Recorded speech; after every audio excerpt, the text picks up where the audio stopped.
Okay. So I'm going to wrap up Job and encourage you to read the rest of it. But I want you to read it because the end story of Job is so amazing. When you know the end of the story, sometimes you're motivated to read the in-betweens because the endings are always what we look forward to. So Job's story turns out well. Your story also is going to turn out well. Listen to chapter 31 where I was. It says, if I have covered my transgressions as Adam by hiding my iniquity in my bosom, because I feared the great multitude and dreaded the contempt of families, so that I kept silent and did not go out of the door. Oh, that I had one who hear me. Here is my mark. So I want to talk about one thing, the greatest weapon that the enemy has used against us believers is that he has caused us to want to go back to our forefathers, Adam and Eve, who tried to cover up their sin.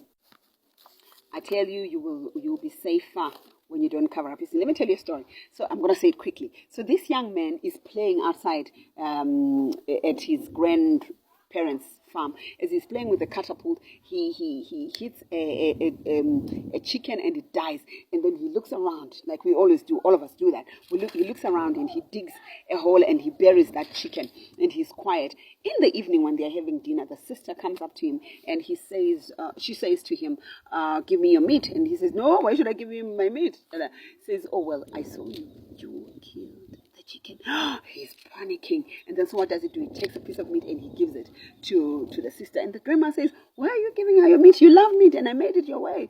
And why are you giving it away? He says, oh, no, I don't feel like having it, like we all do. I don't feel like having it. And then the next thing, the following day, it happens. The following day, she makes him do the washing. The following day, she does this.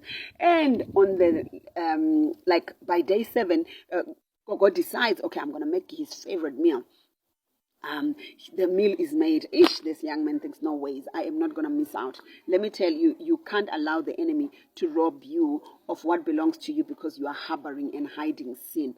Find someone to talk to, find someone to walk with, that will help you. So he decides to confess his sin to Gogo. He says, Gogo, you know what? This is what I did. I killed the chicken, blah, blah, blah. Supper time comes, fast forward. And the young lady says, oh, give me your food. Then the boy says, no, I'm not going to give you. Give me your food. No, I'm not going to give you. It turns out that Gogo, the grandmother, had seen him also on that day. That's the same thing with God. God sees us.